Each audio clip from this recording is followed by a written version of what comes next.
because my purpose was pure and unpolluted. It's also a performance of legitimacy. Di ba? Na siya yung Pangulo. He is violating every single pedagogy that we circulate inside the classroom, and that he violates every single communication belief that we uphold. The way women were treated in the speech, doon pa lang sa ad-lib niya, which of course the ad-lib is the one of the most powerful rhetorical strategies ni President Duterte. Rather than looking na, hindi lang siya magaling na nagsasalita. Hindi kilala niya yung audience na sawa na sa ganong type ng rhetoric, and therefore, gagamitin ko yun. This is his last year. So he will do everything to redeem himself. He kept on purifying his bad actions. Together, let us rise as a nation. Okay, let's start with our discussion. Of course, the foundation of our roundtable for today is all about rhetoric, presidential rhetoric of Duterte in his last State of the Nation address. So what is rhetoric and why do we study it in speech communication? Well, at the base of it, rhetoric is really the art and skill of persuasion. And why are we studying it in speech communication? Because we're dealing with artifacts such as public speeches and other communicative modes. No? The State of the Nation address is one form of rhetoric. Rex? Rhetoric ay material na phenomenon na kung saan ang communicators ay gumagamit ng anything na symbolic para mag-induce ng effect sa ibang tao, sa other communicators or sa isang particular audience. At importante para sa atin yon bilang communication scholars, kasi ang komunikasyon bilang material na phenomenon ay bahagi ng pagiging tao natin, ng human condition, ng human experience, and therefore worthy na pag-aralan to learn more about ourselves at yung kondisyon na mayroon tayo. Shed? Adding to what Sir Rex said po, na rhetoric is material. Siguro sa contemporary view ng rhetoric, we can find motives in the rhetoric of people. And in Duterte's Sona, there are a lot of motives that drove him to deliver that message. May motive yung message, may motive yung speech. Rhetoric is actually what we do, no? Contrary to some people, especially some educators in the basic education, ang iniisip nila pag sinabing rhetoric, kung ano yung sinasabi natin. But for me, rhetoric is not just what we say, but what we do.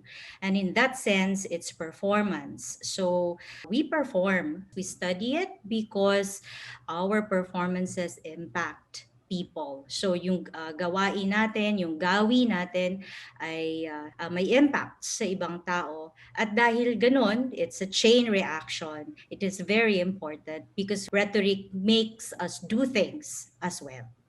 So ang nakuha ko sa ating definition ng rhetoric would be the relationship between and among the orator or the speaker who has a motive. Sabi ni Chad kanina, meron siyang message na kinakraft for the influence of the audience. And then, nasabi na nga rin natin na ang focus natin for our discussion would be the State of the Nation address of President Duterte. And we can say that traditionally, rhetoric is all about studying public speeches.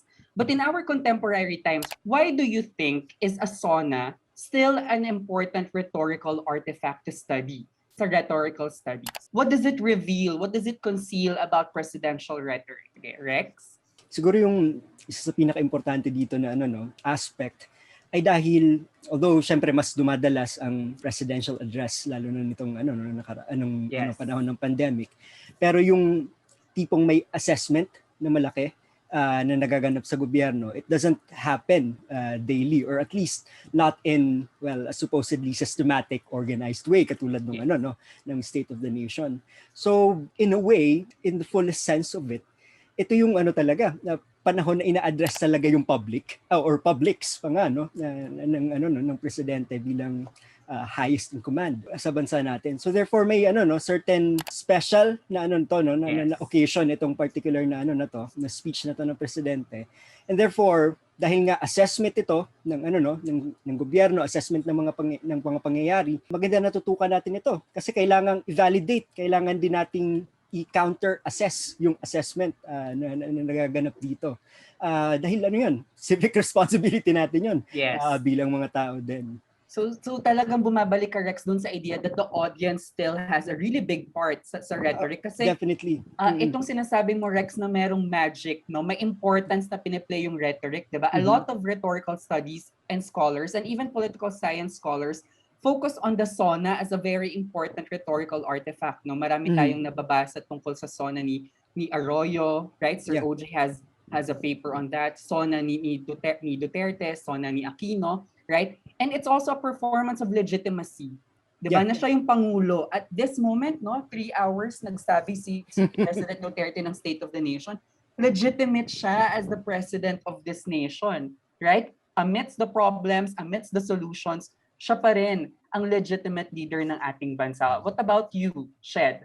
What makes this speech or the sona an important rhetorical artifact, lalo na for a student like you? And the vantage point ng sinusuportahan ng ouster movement. Napakahalaga na tignan yung speeches ni Duterte, especially ngayong papatapos na yung kanyang term. Because platforms or yung mga speeches na ganyan ay ni-utilize niya at his best of his capability to convince people, to perform his power, especially right now in the looming political crisis where a lot of people, multi-sectoral people are already against Duterte. Kumbaga, ine-expose na siya, marami na siyang haters, di ba? At paparating ng election. So, speeches like this, national speeches, publicized speeches like this, serve a purpose sa rhetoric kay Duterte. That's why magandang tignan as a rhetorical artifact.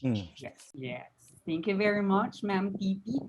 Sona is an important artifact as already established by the social structure. So yung society natin, it's already expected. It's an established ritual. So I call the Sona as a ritual which we expect and which we engage in. So it's very important dahil ritual siya. Naapektuhan tayo in the past, naapektuhan tayo ngayon, at maapektuhan tayo in the future unless, of course, mabago yung ritual na ito. What about you, Sir OJ? No? You have studied the rhetoric of Arroyo. Of course, you're also familiar with the rhetoric of Pinoy. Yeah. What about President Duterte's SONA that you think makes it relevant to be studied? I think the SONA as a communicative mode and as a performative event is important because of certain reasons. The first one is here you see the whole nation stopping for this particular performative event. Number two, you see the government spending its resources on an event such as this to demonstrate what the government has done over the past year and what it will push for in the new year. In other words, this is just not a communicative and performative moment. It is also a moment, it is a political moment that determines policy, direction of the country, and the measures that government and the people should work on in the following months. Kanina nasabi that it is publicized, and publicizing it gives it, number one, its spectacular power. So hindi lang siya pinakikinggan, hindi lang binabasa ang teksto, pinapanood siya, we comment on it, we annotate on it. In other words, it is a national event with consequences on our ceremonial and everyday lives. Ang ganda ng sinabi ni Sir OJ na it is a performance of achievement. It's also a performance of promises. No? At nakita natin in the last 6 years na halos si President Duterte, no? And ang kanyang rhetoric, ang pinaka controversial but also pinaka critical na kanyang artifact na pwede nating pag-aralan. Sabi nga ni sociologist Professor Randy David, no, if you're familiar with the term Dutertismo or pure theater, at kanina nandun pa rin yung idea niya ng the nation comes first. I am a Filipino and I love my country. So in the past 5 years that we have been studying Duterte's rhetoric, we have seen that, of course, as we said a while ago, presidency is a rhetorical enterprise. Ibig sabihin, pinapagana ang bansa natin gamit ang retorika at ang retorika ay pinapagana rin ng ating presidente. But we can also say that Duterte is beyond our traditional understanding of what rhetoric is. 'Di ba? Iba yung tinuturo natin sa mga estudyante na this is what's effective, versus this is what's happening right now. Can we make sense of that gap or of that departure from traditional rhetoric na dapat ganito yung language, na dapat ganito yung delivery? What makes Duterte an effective rhetor? As a speech professor and as someone who teaches a GE subject, Yes. Napapakamot ka ba in ng communication. ulo, Sir OJ? Noong una napapakamot ako ng ulo to the extent that he is violating every single Yes. pedagogy that we circulate inside the classroom. And that he violates every single communication belief that we uphold as a department. Ano ba ang understanding natin sa proseso ng communication, di ba?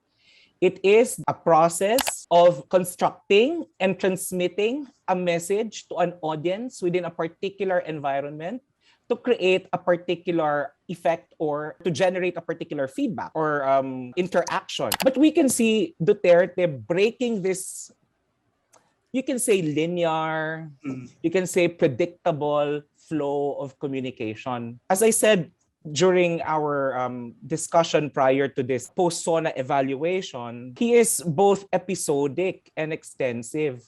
Maybe because I had so many ad-libs. So may rupture no, in between. Marami akong akin lang. And these ruptures go against this very linear, I would even say Euro-American, Western flow of communication that tries to rebuke interruptions, errors, excesses. And Duterte somehow brings all those excesses, errors, interruptions in the conversation. And that is where we stay. That is where the discomfort stays. Yes. And whether he's a good rhetor or not, again, we need to go back to the standards that we uphold in judging what a good rhetor is. I think the question now is not whether he's good or bad. I think the question should be, what is he achieving for being what he is? Yeah. Right? Tutumbukin natin yung question na yun. Kasi we have been problematizing of Filipino rhetoric for a long time. I think that's also one of the many things that the department wants to achieve, no? And you're telling us that what is it that he is achieving in terms of his quote-unquote effective rhetoric? It might be good, it might be bad, but we can say it's effective because it has an impact on people, no? Is his rhetoric a validation of the kind of audience or the kind of interlocutors that we are talking to? Ito na ba yung Pilipinong manonood na ating kailangang harapin at kailangang pag-aralan? Sobrang valid nung question na yun, Charles, din kasi in relation dun sa binabanggit nga ni OJ kanina na ini-interrupt ni Duterte yung sarili niya, dinidisrupt niya itong sarili niya. May rin yun I believe na may connection din yon sa type ng audience at na sinishape at tina-target niya. Kasi yung content mismo, sinasabi ni President Duterte, is very disruptive, Hindi niya mapigilan kahit may set na speech siya na obviously kanina doon sa start ng talumpati niya, may sinusundan siya doon sa teleprompter, delay pa nga doon kaya nagalit siya. Pero eventually, lumalabas yung mga asides, yung mga adlibs, kaya may humaba ng ganun din yung Pero sa tingin ko, hindi niya ma-deliver itong disruptive, and quotes, radical na content. Hindi rin disruptive yung form na ginagamit niya. Kasi kung isipin mo na straight logical Western canon na speech lang yon, it doesn't have that same effect na deviant or kaiba dun sa in-expect natin na type ng rhetoric. So I think yun yung isang purpose nun, a disruptive form to deliver a particularly disruptive content din. Yes. Pero kung nag-a-align yon yung content niya sa totoo na in terms of policies, kung disruptive nga ba yon sa status quo, that's another question in itself. At gusto ko lang banggitin na yung sa kanina, yung sa binabanggit mo na baka ito kaya yung audience, kaya ganito si Duterte ay nagpapander siya sa ganitong type ng audience. I wouldn't say na hindi malayo na ganun yung katotohanan. Kasi for the longest time, dahil nga at kita natin din sa past speeches ni Duterte, kina-counter niya yung mga past administrations din na puro pangako pero wala namang gagawa. Pero ang niya, ito, action-filled ito, disruptive man ako pero I get things done. Kaya may certain na pagiging anti yung kanina anti-linear, nga ba yun, anti-logic, anti-structure, anti-rational na type ng rhetoric. Kasi Parang tapos na tayo dyan sa panahon ng rationalization. It's time for action. I think doon ko nakikita, no? Doon ko finifigure itong ganitong type ng rhetoric. Rather than looking na, hindi lang siya magaling na nagsasalita. Hindi kilala niya yung audience na sawa na sa ganong type ng rhetoric. And therefore, gagamitin ko yon para sa advantage ko. Something like that siguro ang interpretation ko dito.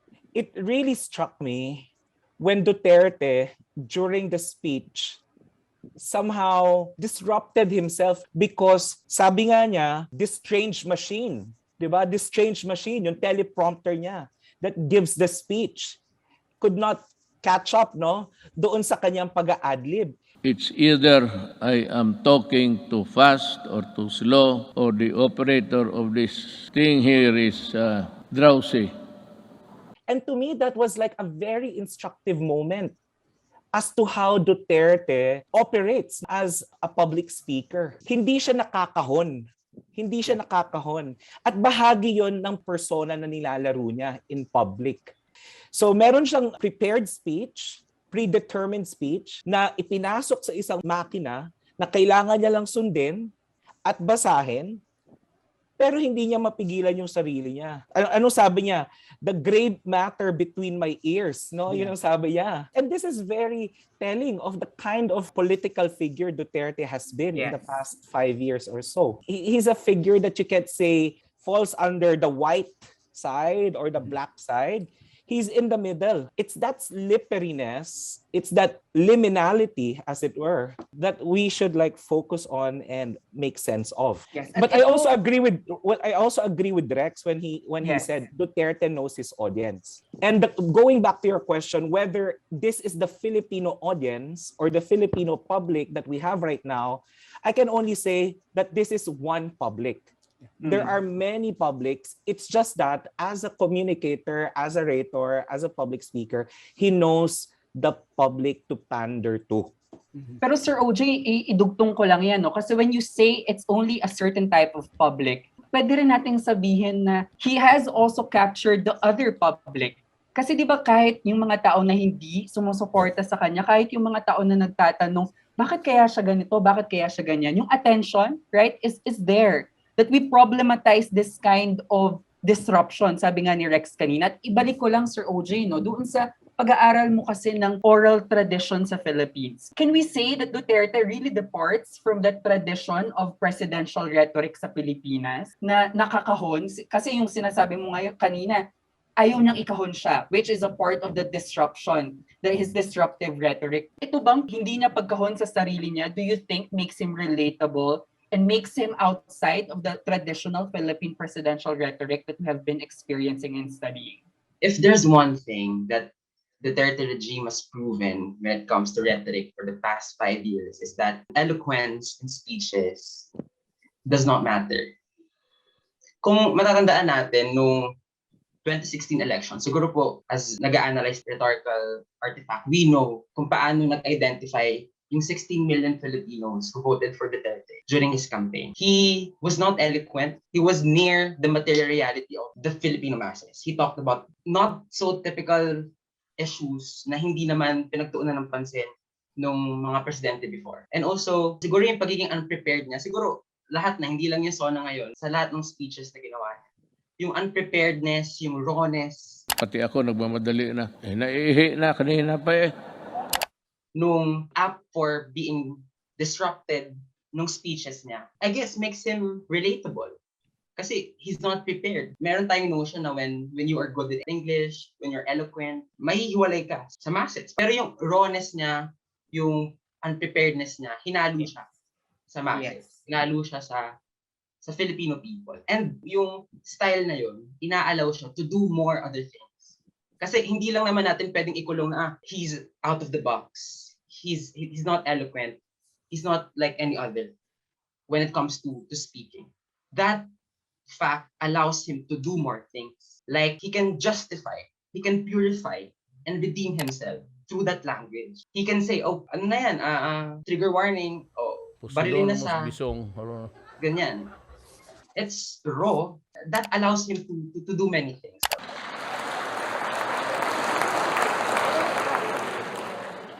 ang ganda ng point ni Ched on eloquence. No? Pinag-aaralan natin ng eloquence sa rhetoric. It's both rhetorical, it's also performative. And when we go back to history, eloquence has class. Diba? Meron yung class na ang eloquence, usually sa middle class yan at sa upper class yan. But can we say that this is another type of eloquence that we are seeing right now? Eloquence din siya eh. Diba? Yung eloquence kasi ng class before, if you can relate with a certain class.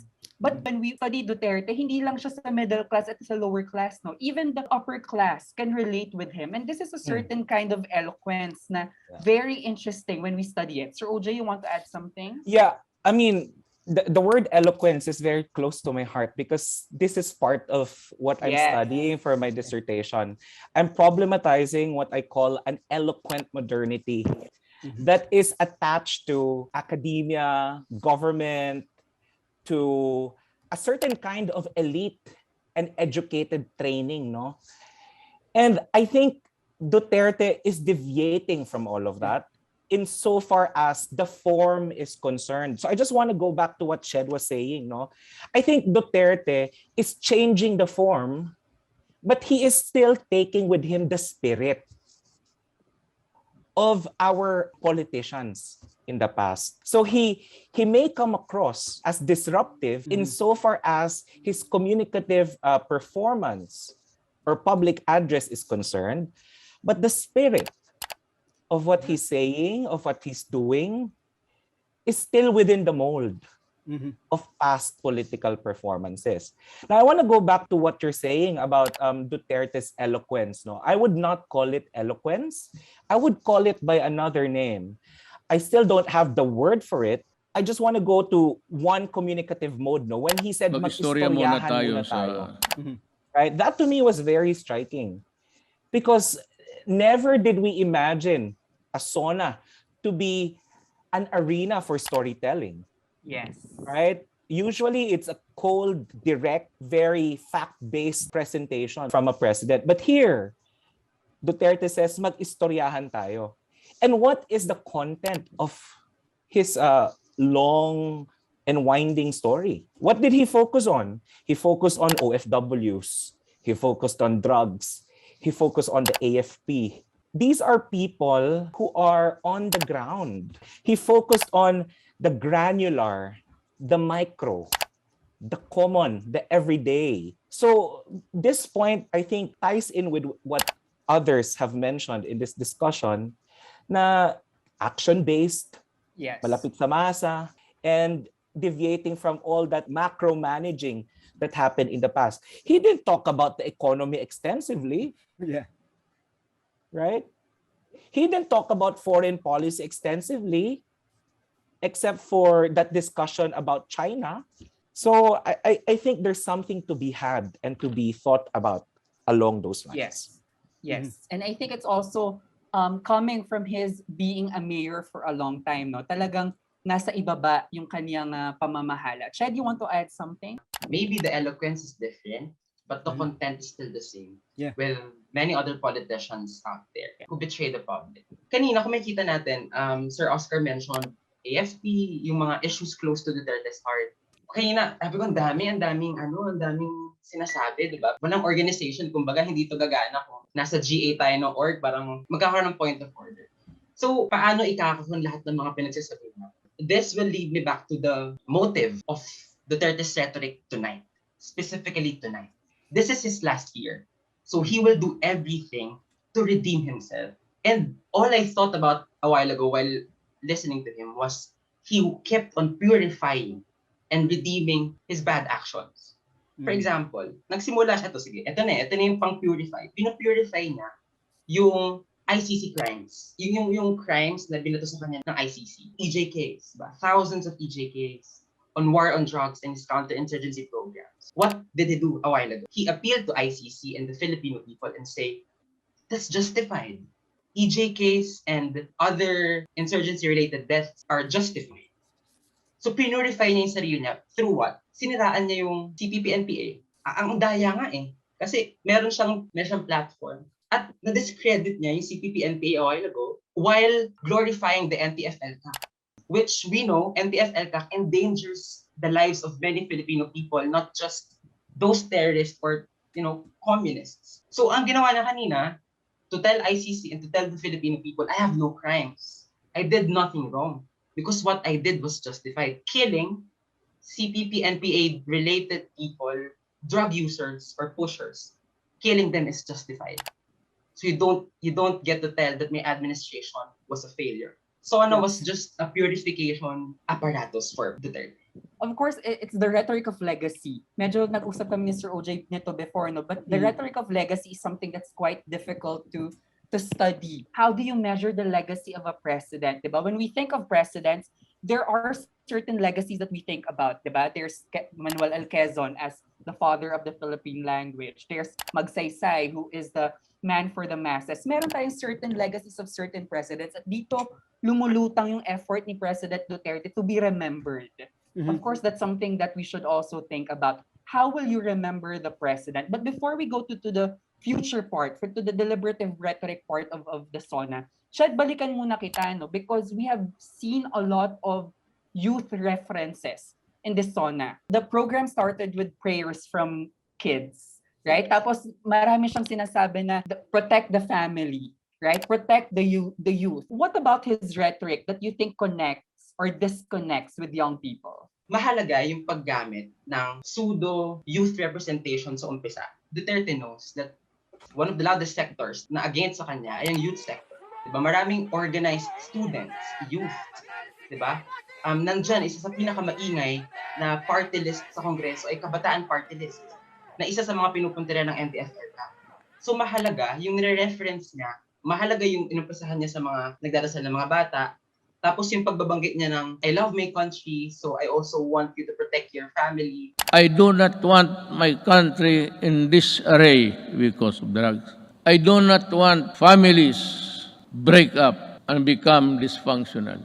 Ginagamit niya ganun rhetoric. Yun ang masakit sa akin. To appeal to the family. Kasi he knows that Filipinos are family-centric. So maybe families could stop, parents could stop their children from joining the movement against him. Binanggit niya kanina yung wag hahayaan yung anak o yung kapamilya na gumamit ng droga, wag hahayaang sumali sa mga, hindi lang sa SONA niya ngayon, pati sa maraming speeches niya na wag hahayaang sumali yung mga students o yung mga kabataan sa CPP-NPA, ganyan, sa mga red-leaning organization. At lahat ginagawa niya. At isa sa mga rhetoric na i-utilize niya to prevent that is to use families and parents. I agree.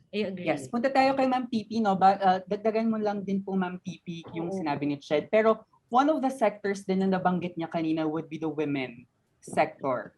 Diba? Yeah. At very conscious siya na parang, hala, baka mabash na naman ako. Hala, baka ganito naman. Diba? May self-consciousness si President about all of these criticisms. So what is the impact of his rhetoric on women's rights? Tama dun sa sinabi, no? Yung women, I think nilolocate at pinoposition niya yung women doon sa family, no? So I think the whole speech is about a framing. Yung framing niya, yung rhetorical framing, kasi rhetoric naman yung speech, the framing is very family-oriented. So, makikita natin na ine-emphasize niya ang pamilya, na importante ang pamilya, na masakit sa kanya kapag may pamilyang nasisira. Even that statement, yung pamilyang nasira, ang sakit-sakit sa akin, yun yung mga pagkakasabi niya.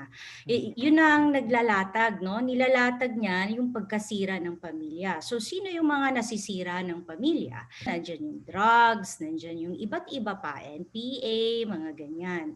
So I think he is actually strengthening, not redefining, but strengthening yung patriarchal perspective of the roles, of gender roles. So yung mga gender roles, mahalaga, no? Mahalaga yan kasi hindi natin yan nararamdaman na nababago or pinaperform natin or na-re-reify ba yan. So hindi natin ramdam yun, no? Kasi araw-araw it's mundane. It is the everyday. And therefore, nakakairita na mayroon pa rin, makikita ka, no? Hindi man doon sa verbatim na binabanggit niya, kundi sa the way women were treated in the speech. Doon pa lang sa adlib niya, which of course the adlib is the one of the most powerful rhetorical strategies ni President Duterte. Without those adlibs, walang makikinig sa kanya, walang boboto sa kanya. Kasi yung adlibs niya, yun yung nagsistrengthen ng gender roles. So yung women, yung binanggit niya na I will hug you. Mga babae, sila, sabihin mo sa kanila, magipagkita ako maya. Nakakairita yun, no? Mabuti na lang, kaunti lang yung tumawa. Kasi tinitingnan ko, sino ba yung tumatawa dyan? Ibig sabihin, they agree. So, yung gender roles, the way I think about the speech is it's paglalatag, pagsistrengthen ng family, no? Ano yung family values ng mga Pilipino. At gusto niyang i-strengthen, doon pa rin sa dati yung patriarchal system of gender roles. At dahil ganoon, epektibo, dahil siya ang tatay, di ba? Siya ang tatay digong.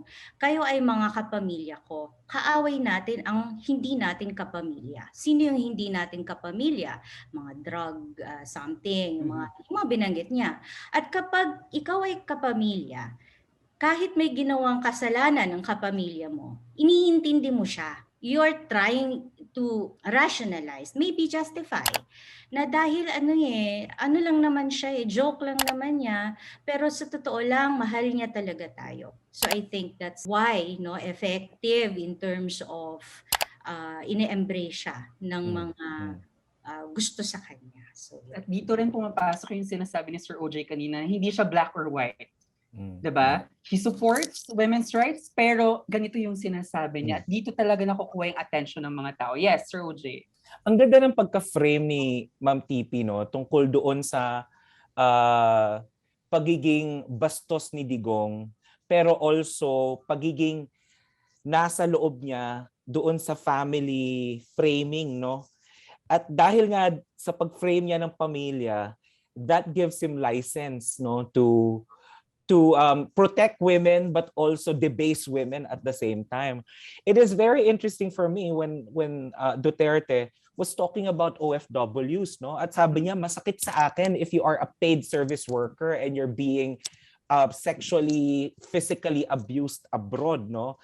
So on the one hand, andun yung assertion ni Duterte to protect female OFWs, no, who are incorporated within a libidinal economy abroad. But in the same breath, nandoon din yung lascivious remarks niya towards women. At nakita natin ito mula doon sa babae na nag-ooperate ng teleprompter, doon sa panloloko niya, doon sa mga congressmen o mga senador o mga tao na nandoon sa mismong halls of House of Representatives na gusto nang umuwi. Tapos tignan mo daw kung paano maglakad. At doon daw nakadepende kung babae yung pupuntahan o hindi. So nandoon yung, I would call it rhetorical dissonance.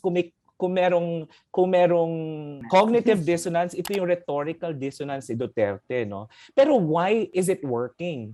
Kasi nga, at the end of it all, he still asserts na ako yung tatay nyo, as Ma'am TP said. Ako yung tatay ninyo, and I am in the position to do both at the same time. So nandun yung Janus-faced performance ni Duterte na marami pa akong pwedeng sabihin na Janus-faced, no, na performance or rhetoric ni Duterte. I just want to go back to what Ched said a while ago, no, tungkol doon sa paggamit ni Duterte ng nationalism o ng kabataan to legitimize, no, kung sino siya.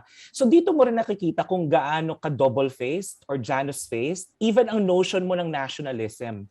That no one is really monopolizing nationalism or even the rhetoric of the family. It can cut both ways. What did Duterte say? I am a Filipino and I love my country. I do not want to see my country in this array. Ang gandang pakinggan if you take it out of context and out of character, di ba? It is very nationalistic. It can be said by any other rallyist that you saw, di ba, along Commonwealth this afternoon.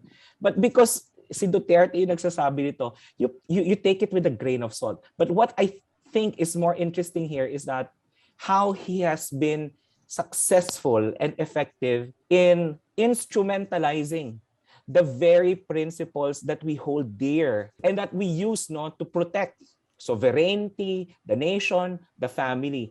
Yung all this talk about kanina kay Ma'am TP about family and then nationalism, it pertains to very traditional conservative values. Yes.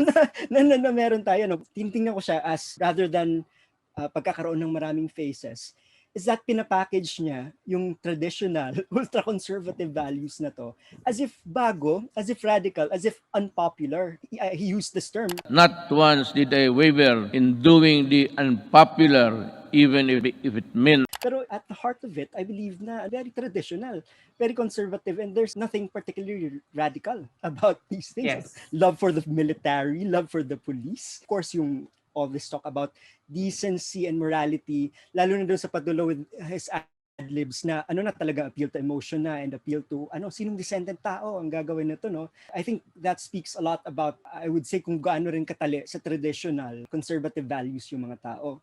Pero tama rin si OJ kung paano ang bilis niya ring gamitin itong Janus-faced or multifaceted niya na na speaker, kasi ginagamit din niya on the flip side yung certain progressive values na meron tayo bilang Pilipino na bahagi ng history natin, and particularly yung pagiging anti-colonial, kasi there was a large section about the Balangiga bells. Yes. And I've noticed this before kasi sa previous ko na ginawa na study. Laging may reference kila Bonifacio sa patriotism, etc., etc. And it's sort of riding on that particular anti-colonial anger na meron yung mga tao so parte ng traditionalist, ultra-conservative na value yung galit kami sa types, sa different types ng oppression, particularly sa colonial oppression na ayaw mag-budge ng mga Amerikano sa pagbabanggit ng Balangiga. So very dangerous yung ganitong type ng combination. Sa harap ay very progressive, very radical, pero ang pinapander pala at ang pinapedal pala talaga ay very conservative, very militaristic na values din. That's how I make sense of it. Itong different sides niya na ganito. Ito ay hindi lamang sa Philippines, no? When we go sa global politics, a lot of democratic countries actually experience may backslide, no? May democratic backslide na usually they pin citizen against another citizen. Usually they pin a political party against a political party. Pero tama yung sinabi ni Rex kanina, no, na he is threatening us, pero technically the threat is from him, right? Yung rhetoric niya yung threat, pero in his rhetoric, he is pinning the threat to other people. Kaya lumalabas yung pagiging conservative ng audience natin. And dito siguro sa conservatism nang gagaling yung isa sa mga consistent rhetorical strategies ni President Duterte, no, all the way from 2016 hanggang ngayong gabi. Change is coming. That is the rhetoric that he has been pounding for 5 years right now. Why do you think is it essential that he still focused on that change that he promises? Kasi 5 years na no? A lot of people would say wala naman talagang change. Pero why do you think he added that change perspective, change topic in his speech tonight? Well, he mentioned it a while ago, right? When he talked about ABS-CBN, Yes. going after PAL, going after those who evaded taxes. He even mentioned something about transportation. Wala na ang burden ng mga tao sa transportation. I think he was reacting to a very specific historical moment in the Philippines, no, particularly Pinoy and his predecessors, no? That kind of governance, that kind of technocratic approach to governance, no? And we were all kind of taken by that rhetoric in 2016, which eventually cracked as he went along. I mean, even progressive groups aligned with him for a certain period, but also realized the folly of their ways and dissociated themselves immediately. So I think change is a very effective rhetorical enterprise for Duterte because everyone wanted to see something turning and pivoting during that time when he entered national politics. And now that he's in power, but almost out of it, with the prospects of his daughter joining the political fray from a national perspective, then change here must not be seen as the opposite of continuity. Change and continuity, if you look at Duterte's rhetoric and the looming figure of Sara Duterte, we can only continue with change if we elect another Duterte. So you don't see there a binary between change and continuity, right? So change here, which Duterte, the president, started, can only last and continue if another Duterte takes place. Diba? So para it's still a part of yung sinasabi nga ni Rex kanina of an epic that is to come, a long story, a long narrative that is to come. Now let's go to the audience. Ang sabi ni President Duterte kanina, his purpose Was pure pure and and unpolluted. unpolluted. And arguably, President Duterte also is a departure from public polls history. Siya lang ang president, if I'm not mistaken, that will end his term in 80 to 90% approval rating, right? Do you think the people really get the president as this pure and unpolluted rhetor and president? May ganun kayang connection yon, yung rhetoric niya na I'm pure, I'm unpolluted, pero I can do things, may action tayo, to his public opinion polls. Of course, this is too far from being conclusive, no? But what do you think? What is your opinion on public opinion polls and his rhetoric?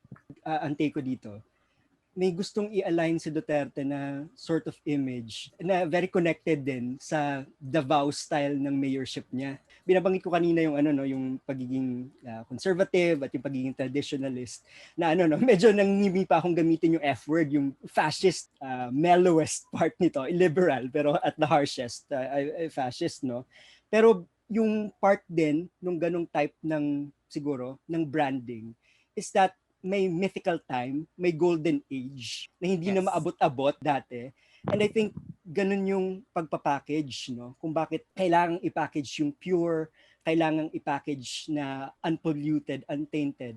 Kasi kailangang iangat, ilagay sa pedestal yung type ng myth, yung type ng mystique na create niya for Davao at sa tingin niya, I think ganito ang tingin niya, ay ginawa niya para sa Pilipinas. I'm pretty sure na sa mga at I think ma-replicate at ma-reproduce yung ganitong type ng rhetoric kahit dun sa mga taong nakikinig sa kanya. It wouldn't be too far off kung siguro 10 years from now may mga tao tayong makikilala at masasalubong at sasabihin nila na nako, napakaganda nung panahon ni ni Duterte. And I think part 'yon nung ganung pag-reify sa ganung type ng ng nation, sa ganung type ng illusion. Hindi lang basta branding, pero pag pag mythologize sa sarili at sa space na nabuo niya. Public opinion polls would tell us that he's still a well-favored president, right? Next year, it's 2022. And kung makikita natin ang history, no, wala pang in-endorse ang president na nanalo before. Remember, Arroyo, nag-endorse siya kay Gibo, hindi nanalo. There's Pinoy who endorsed Mar Rojas, hindi nanalo. What do you think is the impact of Duterte's rhetorical endorsement to the next president of the country next year? Meron kaya? Of course, mahirap siyang sabihin. Medyo pamadam auring tayo. Pamadam auring ito. Medyo mahirap Pero this is fearless forecast. Yes, this is a very interesting question because it has never happened before. Duterte has broken a lot of historical traditions that we have. Will he break this tradition then in the future? What do you think? I think it's hard to answer that question as early as now because we still have like a year or less than a year to think about it. But what I would suggest is to take this moment as a historical reckoning. No, it is a possibility that Sara wins the 2022 national elections if things proceed as they are. But I think some interventions have to be made, not only in how we understand politics, but also in how we understand political figures such as Duterte and Sara Duterte. Because you see a lot of similarities between the father and the daughter. And it is quite possible that the supporters of the father can spill over to the daughter. It's a period of reckoning to understand how political figures are made, Yes. how political Yeah. figures communicate with their publics. Even the question of purity and unpollutedness, these are loaded terms. And if you see that he said that my purpose was pure and unpolluted, but you can see that his means to accomplishing that purpose was far from pure and definitely polluted. He's Machiavellian in that sense. The ends justify the Justify the means. means. It doesn't matter if I kill you. Or in his words, ay talagang Talagang yayariin yayariin kita. kita. Yayariin. Yeah, that was the word that he used. Diba? I will kill you, talagang yayariin kita. But it's okay because my purpose for doing that is pure and unpolluted. May term no sa literature na tinatawag na state of exception. We are under a state of exception where a figure such as Duterte can suspend the law and put the law in his hands or in someone else's hands. And that is fine because under this regime, we are in a state of exception where one is allowed to kill another because someone said it's fine. So ito yung mga bagay na nasa isip ko. And I think he wants to continue this. And I think if Sara Duterte wins, it will continue. Yeah. Diba? At meron din yung, napansin ko lang, meron din siyang irony, no? Sa loob ng kanyang speech, lagi niyang binabanggit yung constitutional limit. We have to abide by constitutional limit, and then you're telling us that technically he's suspending this moment for law and legalities. Okay, let's go to the final question. As we have established in this discussion, a single speech remains to have a lot of meanings, remains to have a lot of impact sa history man yan, sa politics man yan, sa ating awareness as citizens and as individuals. What do you think is this final SONA's significance on Duterte's legacy? Right, this is his final SONA. And in terms of just Duterte's rhetoric, how do you think will he be remembered? I don't think this is the final speech. Ang tingin ko kasi yung framing and even the actions for political extension. So there's a political extension here. Makikita natin based on polls that gusto pa rin si Duterte ng mga tao. So makikita rin natin dito yung machinations no nung mga kaalyado niya na vice president siya. And obviously, there's really the intent at hindi yun itinatago na maging presidente siya uli because of that position na vice president. So, ang tingin ko dito, hindi siya legacy. This is a continuation. So, again, tama yung sinabi ni OJ na reckoning siya. Do we allow this to happen? And I think in danger tayo. Kasi kung mababasa natin lahat ng mga public posts sa internet, makikita natin na napakalakas ng support. At marami, I think marami siyang plans. No? Plan A, Plan B, Plan C. No? It's with Sara, it's with Bongo, it's with anyone else. So in terms of legacy, kaya sinasabi na parang yung speech niya kanina, parang ano lang siya, IATF meeting. I think that's how I saw it. It's like kwentuhan, IATF meeting. There's no sense of putting a period to a length of service. So doon ako nag-worry, no. Talagang ganito yung plano nila for 2020. So this speech is one, no, yung change, no, the rhetoric of change is not kumbaga binago, no? Ganun pa rin. Siya pa rin. Ito yung mga senyales, parang Madam Auring na talaga ako, no? Mga senyales na ito ng mga vibrations, no? Na nagpapahiwati na ito ay walang paghinto eh. Ay yung change na binabanggit niya for me when he was running in 2016 was the change in government which did not transpire. So for me, kung legacy yung pag-iisipan natin, ano nga ba dapat ang naging legacy ni Duterte sa isip niya, no? Sa mga kaalyado niya, would be that federalism. And that federalism did not transpire. And I really think that the plans for his particular kampo niya, is really to continue the legacy because it's still very possible that he will still be the president in the next years to come. Sana magbago ang bertud ng bolang kristal. Yes. So even with a single speech, Ma'am TP, no, we see that there are rhetorical motives. Sinasabi nga ni Ched kanina, no, merong sinasabi dito si George Lanham, no, with the words of people, we really see the meaning behind all of these words being spoken. Ched, what about you? What do you think is the legacy of the president with respect to the rhetoric that he has established? I entered the university ng neutral, apolitical. I just wanted to enter UP to achieve quality education. Pero pagpasok ko sa UP, I was introduced to the plight and to the material conditions of the masses. And it is the masses who tell me what kind of legacy Duterte will leave. Yung legacy na yon, gumawa siya ng bagong order of things in the Philippine society. Una pa lang, 2016, 2017, nag-pivot siya ng economic military reliance from the US to China. But that doesn't mean na hindi natin hiniwalayan ng US, because we know US is still the #1 imperialist country. Bukod dun sa order na yun nga, yung pagiging raw niya, pagiging disruptive, na binago niya yung itsura or image ng isang politician.